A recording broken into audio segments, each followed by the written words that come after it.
No, Mr. Mayor.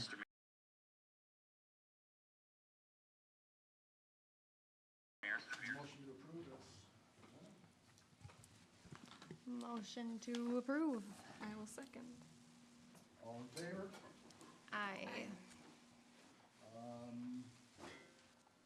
Presentations, acknowledgements, none.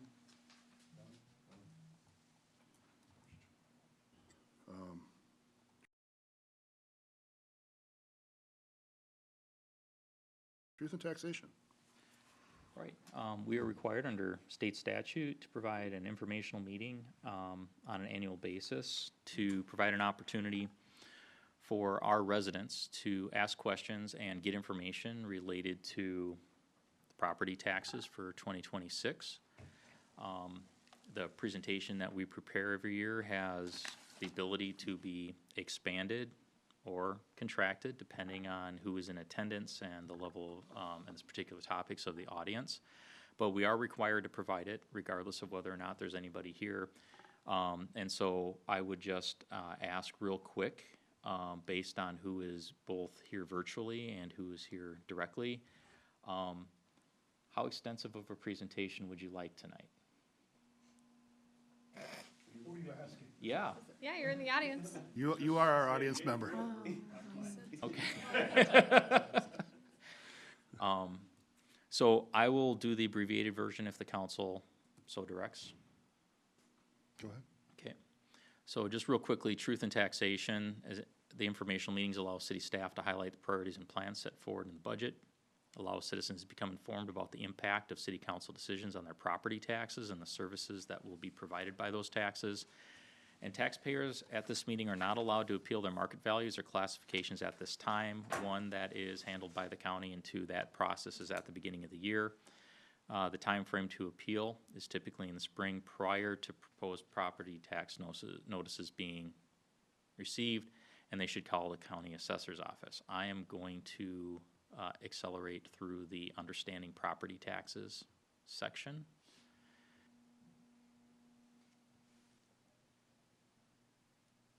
I think we took care of that in the hallway. Yes, sir.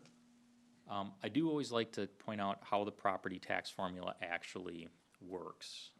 There are three parts to determining property tax. One is the assessed value of your home. We're all familiar with that. The county assessor comes out and says your home has a value of X.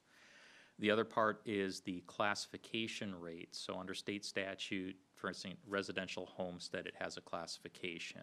Commercial, industrial, they all have tax classification rates. And that rate is applied against your assessed value. So for example, if your home is valued at $100 and the class rate for residential homestead is 1%, your value that the local tax rate is applied against is $1. And then you have the local tax rate. That is actually the last thing that gets put into this formula. The property tax is what the city council has decided is the necessary amount of money that we need to collect through property taxes to run the city.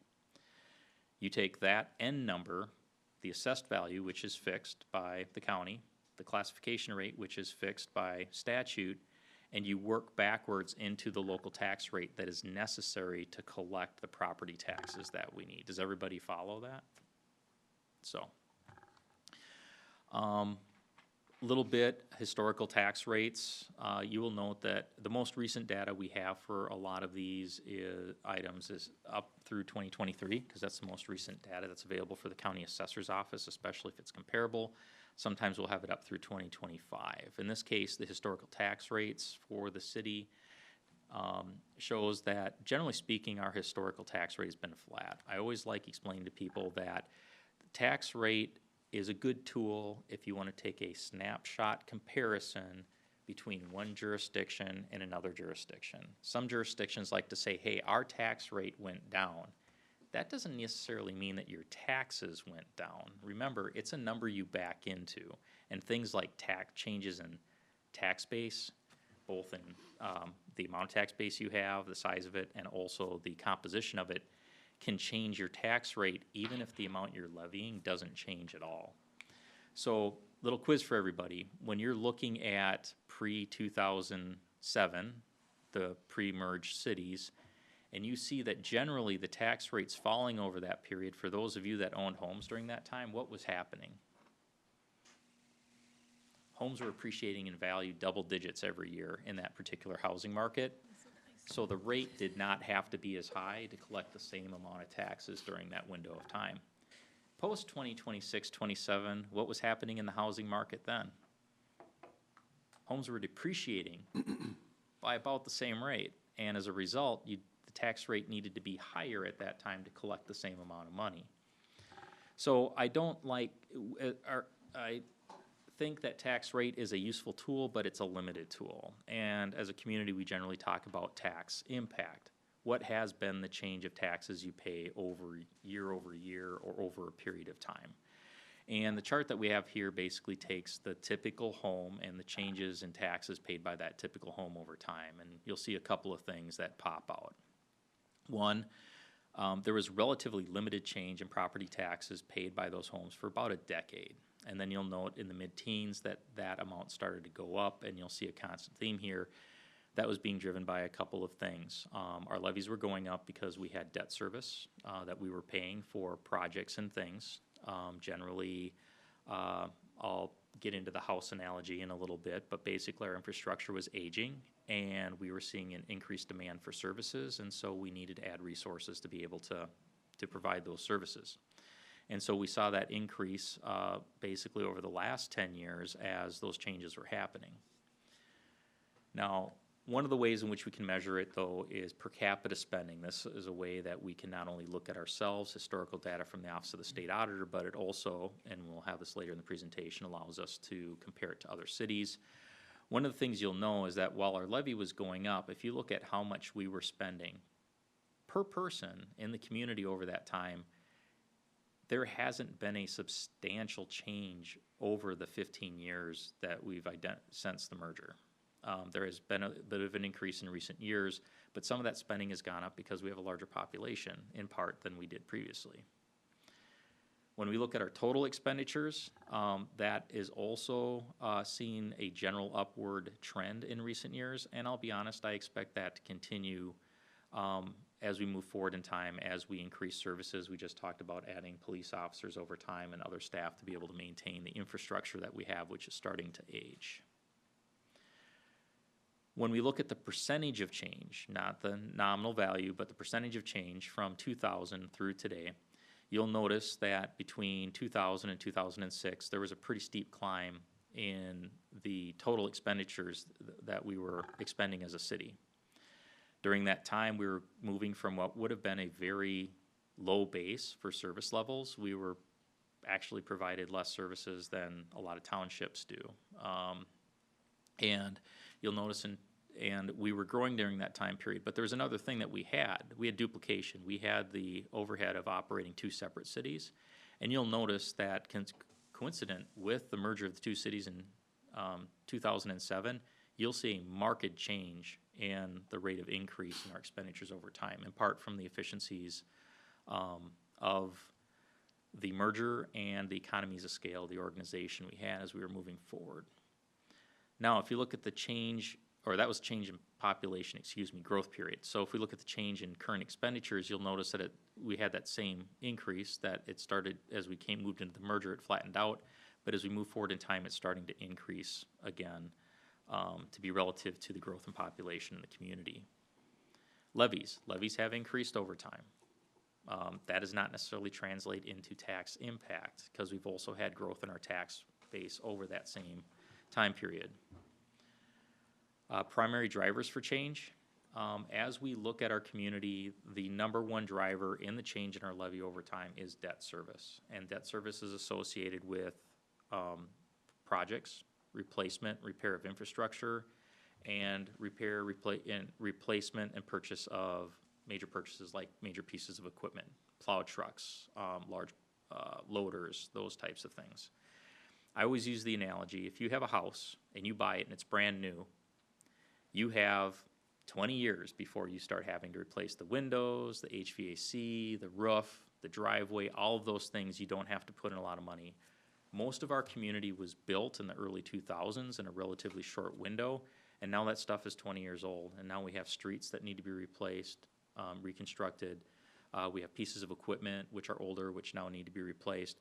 So we're just living in a little bit older house, so to speak, and now we're starting to have those normal maintenance costs. And for us as a community, we're starting to see expenses we hadn't had before, where if you're an older community that has seen growth over a long period of time, you already have some of that built into your budget and your finances as a city. We're on the front end of it and just getting up to that point. At some point, it'll become cyclical and start to level out a little bit more.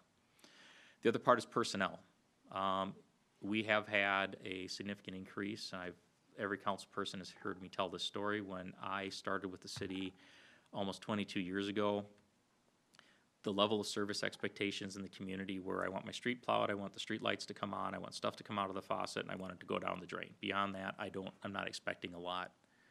Over the years, that has grown to how come I don't have a police officer driving by my house every 20 minutes? How come Public Works isn't here 10 minutes after I make a phone call? And I would like the park and recreation programs that I had growing up in name your contiguous suburb to the north. And as we grow and as we provide services, even if we're just adjusting for just the growth in the community, not even including the increased expectations for the level of service, that requires additional people over time. And then we have normal operational increases, the cumulative effect of just several inflationary adjustments over time.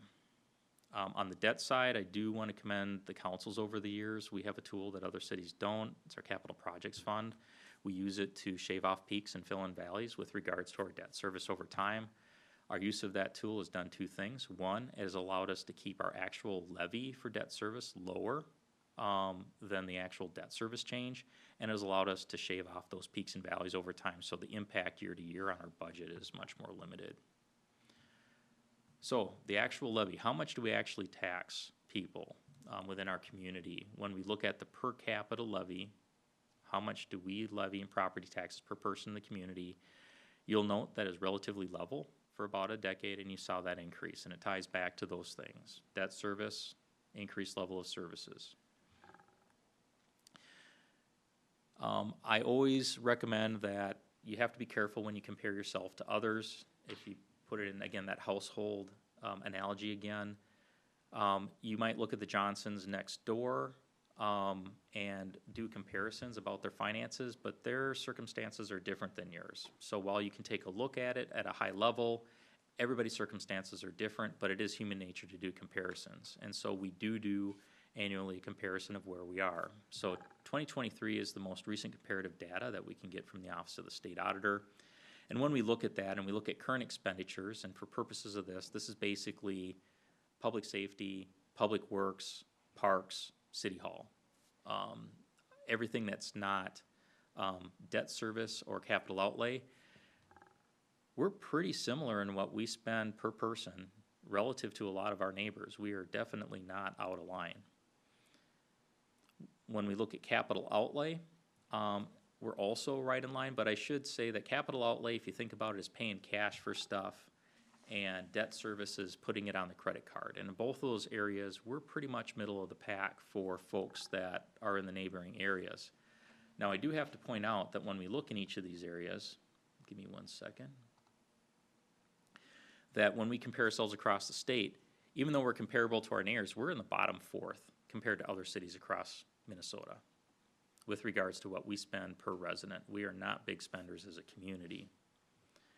When we look at how much we spend at capital outlay, we're the middle of the pack at the 41st percentile. And when we look at debt service, we're still in the middle of the pack, but more on the upper end of the 58th percentile. And that's not uncommon when you have growing communities because you're paying for infrastructure. And again, we're at that point where we're having to replace some older infrastructure. When we roll it all up, though, and we put it all together, again, we're right in there with a lot of our neighbors with regards to what we spend per person. However, when we compare ourselves to the rest of the state, we're in the bottom third. So again, as a community, we're not big spenders. When we look at how much we levy for property taxes, and again, how much you levy, if I'm up on the range, I get all kinds of state aids related to what I spend. If I'm Lakeville, for example, I don't get local government aid or fiscal disparities. And so there are outside revenues that can influence this or other factors. But when it comes to what we actually levy, we're right in the pack with regards to rest of our neighbors in the immediate area. And compared to the rest of the state, we're about the middle. We're at the 43rd percentile.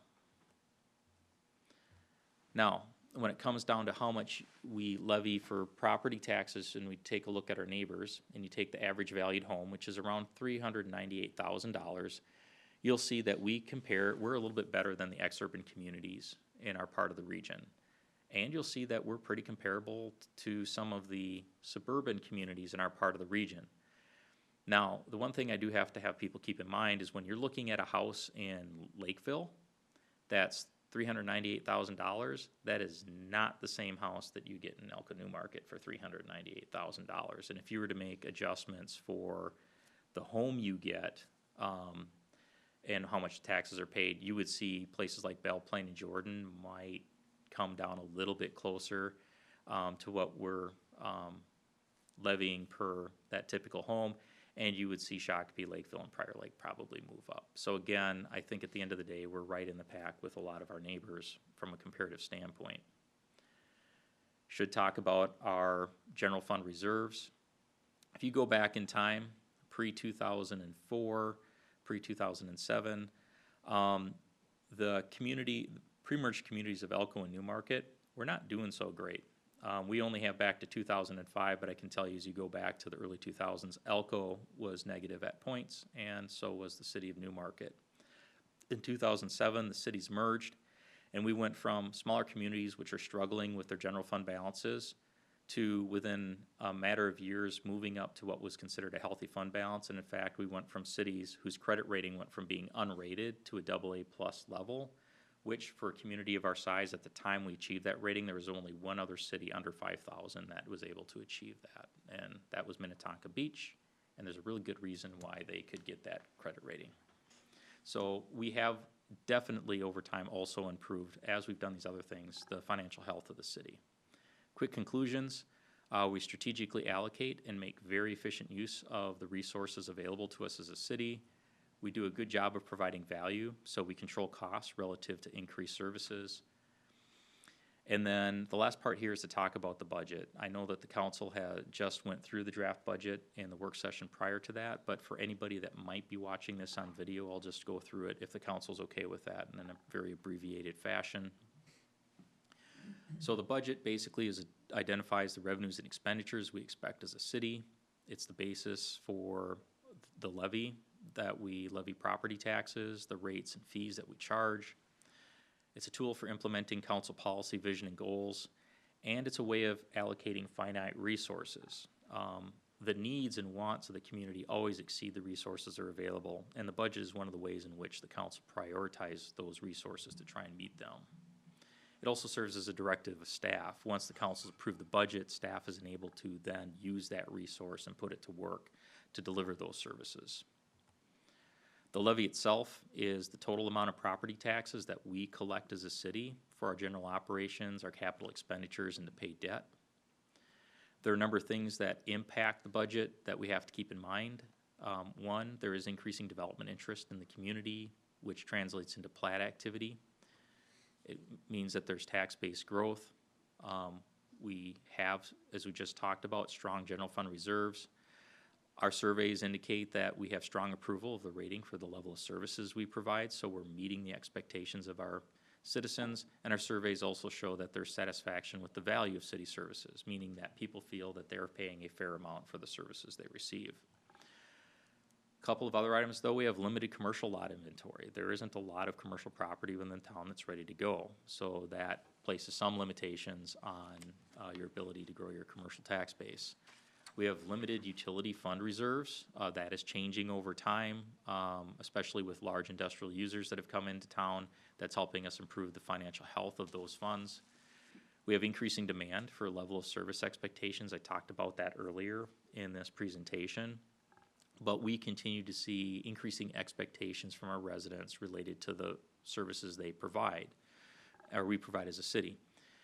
We have increasing maintenance requirements. I use the house analogy. As we have aging infrastructure within the community, there's a greater need to be able to maintain that. So that puts a greater burden on us from a financial standpoint to provide those resources, whether it's projects to renew, replace, or renovate items, or whether maintenance staff to be able to maintain those items as well.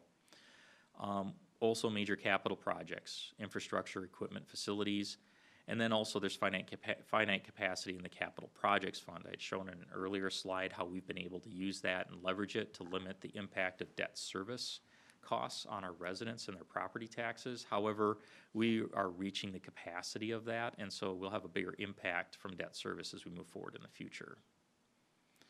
I'll just speed through the process. Our budgeting process starts in May and wraps up in December. So lo and behold, we will have, from a staff standpoint, a whole 3 months here for Kelly to do her year-end work, and then we'll be starting the budget process again, and it'll start coming to you guys in May and June. Our process starts with visioning and goal setting, where we identify those goals, that the vision we have for the community going into the future. And we also identify specific goals. And when I say goals, as we talked about, we have finite resources in an endless list of needs and wants. The 5-year goals help us focus when we can, all things being equal, where we're going to put the emphasis on what we're trying to do and achieve as a community. Within the 2026 budget, specifically, there are a number of notable items, things that the council has worked to try and move the ball on. One is a police detective position. This is new within the department. This allows us to respond to the increasing demand related to investigations. That doesn't mean that crime is running rampant, but the nature of crime is changing, where the time and the specialized skills, knowledge, and resources required to respond to it has changed. As we move into for example, as we move into a more digital age, that requires a different skill set than the officer on patrol to be able to respond to, and it takes a lot of dedicated time. Reduce public safety aid. So we had received money from the state a few years ago. We used it to buy down the cost of additional officer positions, and the council used that to feather in the cost over a 3-year period, and we're at the point in the process where those dollars have run out. So there's a cost to that from a levy standpoint. We are looking at adding an additional police officer patrol position the first of the year. And we are also looking at adding an additional officer mid-year as well. We also have a need to update our officer body and squad camera system. We have been very cost effective over the years in implementing that system, but it is at end of life. It's no longer supported, and the hardware itself is reaching the point where it's starting to fail and has to be replaced. Well, we have sought a federal grant for that, of which we are hopeful we will receive to cover a significant portion, if not the whole cost of the upgrade. We don't have a guarantee that we're going to receive those grant dollars at this time, and so we're currently budgeting for the replacement if we have to move forward without those grant dollars. The other item is the First Center Training Facility membership. We currently participate in the Scale Regional Training Facility over in Jordan. That facility is at a point where it's in need of significant reinvestment, and it's also not close from a proximity standpoint. And as that facility goes through its next evolution, and we found that it's going to be more cost effective for us to provide the same training at the First Center Training Facility over in Lakeville, but there's an upfront cost for initial membership in that facility, and then over the long term it'll be more cost effective. The Public Works Maintenance position, so just as a community we talked about, as we have aging infrastructure, as we have growth within the community, there is a need over time to just add staff, and so we are looking at adding a Public Works Maintenance position this year.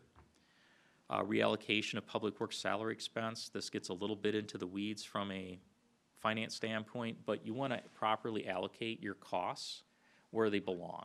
And what we've seen over time is where our Public Works Department is spending their time has changed, as we spend less time, relatively speaking, in the utility department and more time on general fund areas such as parks, facilities, streets, etc. And so there's been a multi-year adjustment to try and get those expenses aligned with where the time has actually been spent. We do have a cost associated with the diseased tree removal expenses. The Public Works Director had previously reported during our work session that we have 1,000 trees that we need to take down, so that is a cost that we will be bearing this year and in some subsequent years. And then we have additional debt service associated with the 2 homes that we acquired in the downtown for ultimate redevelopment. And then we have no choice. We're coming up on the 2050 comp plan process. We are required by law to go through that process, and as a result of that, we're going to have some expenses incurred starting in 2026. If we look at our general fund property, or our general fund revenues, this has not changed over time. Our property taxes come primarily from, our revenues come primarily from property taxes. And as you look at a comparison between 26 and 2025, you'll look at it's largely unchanged where our revenues come from. And even if you look back 15 years, you're going to see the same thing, that our property taxes support between 70 and 75% of our revenues and our operations as a city. Expenditures, right now, public safety takes up roughly half of the general fund expenditures, and public safety would include police, fire, and like siren, storm sirens, et cetera, and building inspections. This has grown slightly over time and in recent years. That is being driven mostly by the hire of police officers and by increased expenditures for consulting building official, although on the revenue side we have an offset for that. And I don't mean to pick on the police department, but the reality is police officers are supported entirely by property taxes, and they have a bigger impact from a property tax standpoint than any other staff position just because of that. Levy overview. The 2026 levy is a substantial increase from the 2025 levy, 15.3% in the preliminary budget, but the final draft of the budget, which the council reviewed earlier tonight, is 13%, and that is substantial. However, that is offset because we did have substantial growth and diversification within our tax base, primarily due to new industrial tax base that came online just this year. And the council chose to take advantage of that and accelerate all the things we talked about earlier in this presentation. Normally would have taken years to implement with a similar tax impact, and we're able to get it done in 1 year and improve the level of services that we're providing to our residents. So the estimated tax impact. This is a tool we use when we're developing the budget. It's based on the community average home value. It is a tool provided by Scott County Auditor's Office. We do have to note that it's a generalized tool. It's taking the average valued home and applying different appreciation or depreciation values to that home to give an estimate of relative tax impact or change year over year. It is not at the granular level where we can look at each individual property as we're going through this process. When we look at tax impact, a 1% change in the taxes equates to $16 to $17 per year for the typical home. A 1% levy increase is equivalent to about $31,000 change in how much we're levying. And just for reference, a CPI, first half 2024 to 2025 is 2.5%. Now, CPI does not equate necessarily to inflationary adjustments in how we run as a city. We don't buy groceries, for example, but it does give an indication of what the impact is for inflation to our residents. When you look at tax impact, you'll note on this chart that 67% of the homes in the community saw appreciation between 5 and 10%. And so we're using this to describe our typical home. So home of $393,000 that saw that typical appreciation or depreciation would be looking at about a 6.2% increase based on the preliminary budget, and that's the information that would have come out on the proposed tax notice that residents received. And for that typical home, that would have been about a $111 increase. Now, since then, obviously, the preliminary budget is the high point. We've worked down from there. And as we have worked our way down to the final draft, the increased tax impact is now from 6.2 down to 4.4 for the typical home, or $78. Approximately 3% of homes experienced an increase more than the typical home. These are generally going to be people who did substantial improvements to their home, or it's a new home where last year's taxes were based only partial value, like lot value or partial construction. Typical homes, 2/3 of our homes in the community saw an increase in their valuation between 5 and 10%. But there are people that saw something less. They saw less than 5–10% or actual depreciation in their value, and that represents over a quarter of the community. And then you have 3%, which actually saw a decrease in their assessed value. So 1/3 of the community is below the norm within the community. And so the tax impact of those homes is going to be less. And likewise, homes that are above the norm are going to see a greater increase. The weighted average tax impact, when you take that all together, would be an increase of 2.8%. For residents, when they look at their property tax value, obviously, as we talked early on, when we talked about the property tax formula, it's based on your valuation. That does change over time. So when you're looking at your tax statement, look at 2024 versus 2025. That change in valuation will have an impact if you had appreciation greater or less than the norm. And one of the things to keep in mind is sometimes people look at the bottom line and say it's my property taxes, and they come talk to us at the city because we're the most easily accessible, we're the shortest commute to come to a meeting if you have any concerns about it. But the reality is that we only make up 41% of the property tax bill, and this fluctuates over time between roughly 30 and 40% depending on a particular tax year. Other people that make up the property tax bill are the county, school districts, and then other special taxing districts. And this would be things like the metropolitan mosquito control, metropolitan transit taxes, those types of things may possibly be allocated in here. Are there any questions, Jay? Right. Thank you, everybody, for your time.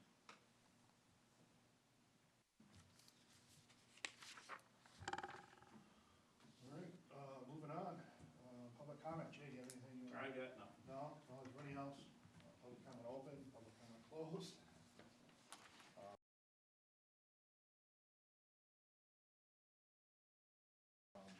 I'll make a motion to approve the consent agenda. Second. Is there any discussion? All in favor?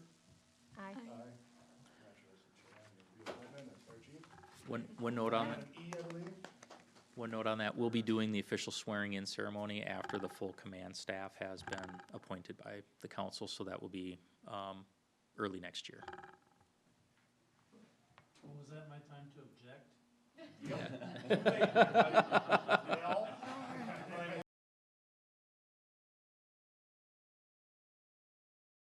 Normally do during the business meeting. All right, reports. I have nothing under administration unless you have any questions for me. I do not. What number are you at in the ATV permitting? Just kidding. Yesterday, we were at 3. When isn't after the first of the year, or is it December? No, December 1st. All of our next year renewals, licenses, permits, et cetera, we typically open up December Oh, 1st. Like April, you get a mad rush. 88. That's what I said.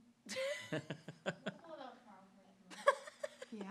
Most people have them stored away and they're not really thinking about them.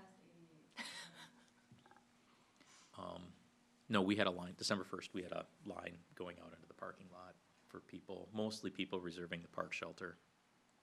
So I believe every Friday and Saturday through the summer is already reserved now. My goodness. No way.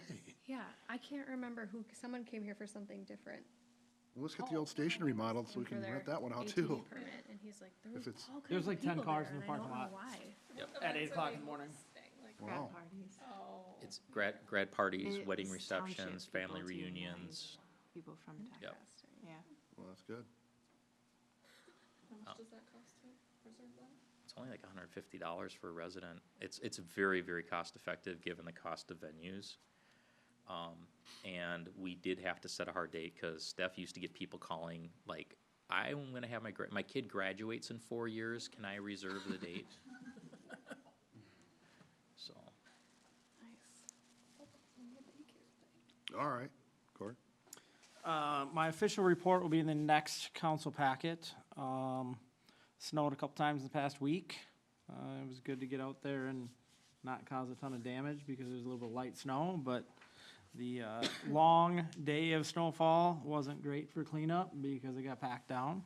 But besides that, we are cutting trees and trees and trees. Oh, I see it and I hear you. Yeah. In my backyard. We have over 1,000 trees to cut down. Wow.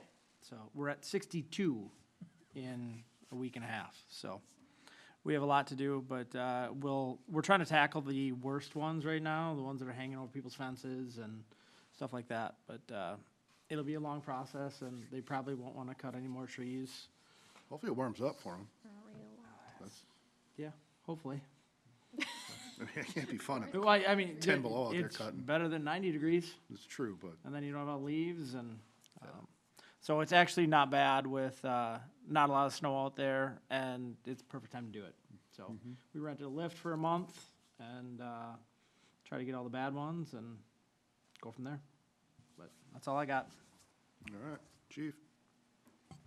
Obviously, the big push for us right now is getting hired up. We have someone in background, fingers crossed. First round interviews next week. Hopefully, we can get some people and get them on board and trained up. It's also our busy time. We have multiple events coming up here: Shop with the Cop, Shop with the Hero, the parade, the tree lighting. So our officers are pretty busy at various events. So just trying to get through December, I guess, at this point. But thank you for the financial commitment to hiring another officer. Means a lot to the guys.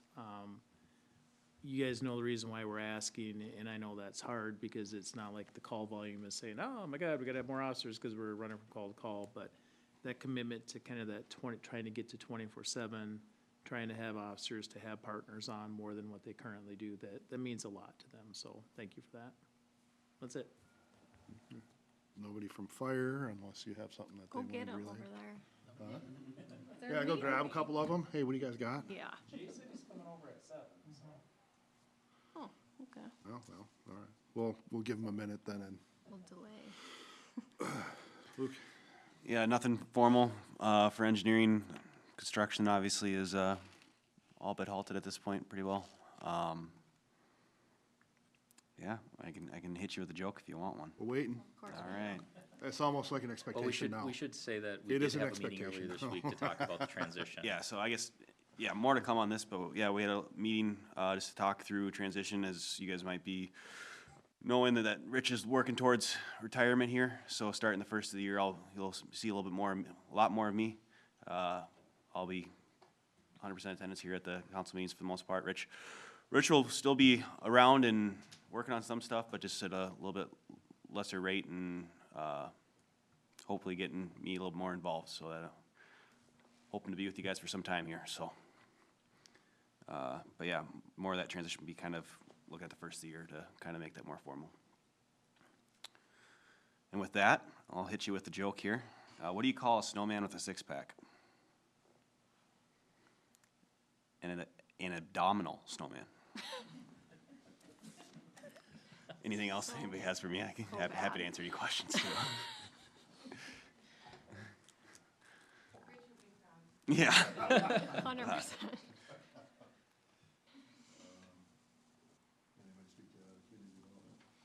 Renee didn't have anything specific that she needed me to report to you guys on. Tree lighting is on Saturday, 6 o'clock. There'll be cider and cocoa and cookies. It's not a very long event, so hope to see you there. I'll be scooting around. With the tree lighting, so the tree that the lights are on now, Are you gonna cut it Is- down? one that is supposed to be going down. Well, we're gonna hold off as long as we can. But that tree is not I mean, it was a great idea and it's worked good for a few years. Long term, we're gonna have to do something different. Cause just putting the lights up there the first time was like a week and a half long project. And then, you know, lights go bad and then you get different lights that are supposed to be the same color, they're different colors, and we'll be looking to do something different in the not too distant future. And, the lights should light up. I think we've tested them. Literally, we test them every day. And one day after it rained, they're like, it kept blowing the GFI. I'm like, and that was last Tuesday. And I'm like, do we need to go buy like 100 more boxes of lights or what? But I think after it dried up, it was good. So, so far so good. So it should turn on. Good to know. I'll bring it back to the committee in next meeting so we can And talk about Public Works stealing our tree. The Grinch. Corey's already started working on ideas with regards to how do we replace that or do something alternative. So I think those discussions, when they're held, should involve Public Works. Sure. And then, as we've talked about it just briefly at this point, it might be something, we do this for a few years, then maybe this for a few years, it might have to move I around a will little bit. say, like, we did discuss, I probably should have said this earlier, but so, like, the Lions are doing their Lions Fire Department, Police Department, I think is participating in the sirens, sleighs and sirens. I don't know Parade, which yep. way it goes. That's on Sunday, but we talked about potentially, like, merging these events, because the Lions are not doing Breakfast with Santa here anymore. So this is their new event. But yeah, so that might completely change the tree lighting event, and maybe you'll be perfectly, Yeah, we've talked about, Scot-free. you know, moving another tree up here. We did put a nice pine tree at Wagner Park, hoping that would maybe work, and we had a pine tree anyways, a nice one that we had to move, rather than cutting it down, so we put it at Wagner Park, but I think people want it warm, so that might not be a great option, but, we do have pine trees around, and we could move one up there. Obviously, it's not gonna be permanent, but I don't know. Just keep me in the loop, so Sounds we don't good. get thrown under the bus on something. It's not your fault the tree's down. I mean, it's not. All right, I'll be quiet now. Yes. No, executive committee, let's see, we have service delivery, I believe, on Monday, and our topic is gonna be the insurance consortium. We're getting an update from the assistant county administrator, who's kind of the lead on this. So I'll have more to report to you guys by the time we get to the meeting on the 18th. Kelly and I have a work group meeting on the 8th. Monday, so. Anything on the I-35? Nothing? All right.